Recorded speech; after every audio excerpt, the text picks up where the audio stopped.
Shalom à tous. Ce deuxième dimanche de l'Avent, nous sommes invités à réfléchir sur les textes de Baruch au chapitre 5, versets 1 à 9, le psaume 126, la lettre de Saint Paul, apôtre aux Philippiens, au chapitre 1, 4 à 11, et Luc au chapitre 3, 1 à 6. La voix du Seigneur aujourd'hui, une réflexion proposée par le jésuite Jean Améglé. Le thème de ma méditation de ce jour est fixer nos yeux sur l'essentiel.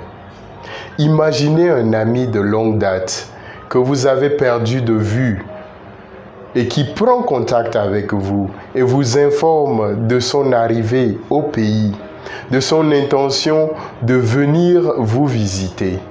En vous, tous les sentiments sont mélangés, de la gaieté à l'anxiété, de la joie à la surprise.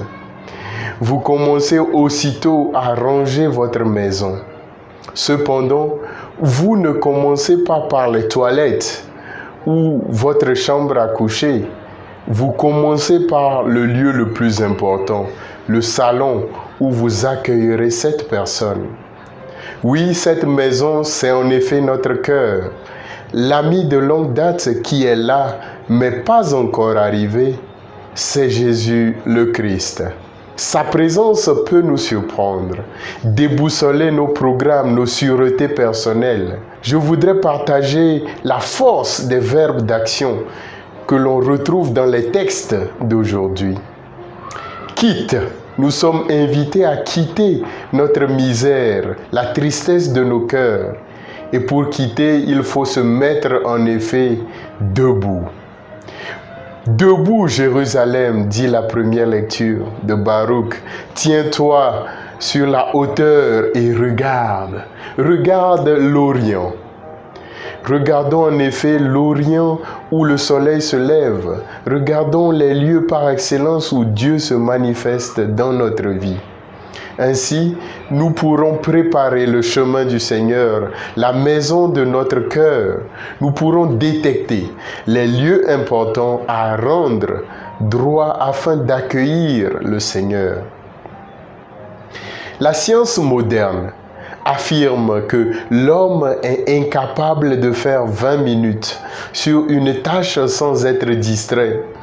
Nous sommes toujours distraits soit par le regard ou les critiques des autres sur nous, soit par le manque de confiance en soi ou par notre téléphone.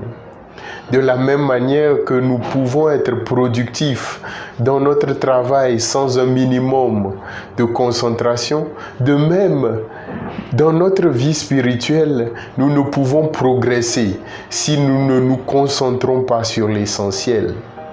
Que puis-je faire de mieux cette semaine, la semaine prochaine? Combien de minutes puis-je accorder à une action bonne sans être distrait par les réseaux sociaux ou le regard des autres? En ce dimanche, je fais comme Saint Paul cette humble prière. Que notre amour pour Dieu nous fasse progresser de plus en plus dans la pleine connaissance et en toute clairvoyance pour discerner ce qui est important. Connaître ce qui est important nous évite de nous disperser et de focaliser nos énergies intellectuelles, spirituelles sur l'essentiel. Pour éviter la distraction spirituelle, il faudrait se demander quelle action concrète je peux poser ici et maintenant. Qu'est-ce que je peux changer aujourd'hui dans ma mentalité, ma foi, mes relations pour être le flambeau d'espérance dans la vie des autres? Et au proverbe Igbo du Nigeria de nous rappeler: qui aime deux choses en est victime. Bon dimanche à tous et à toutes.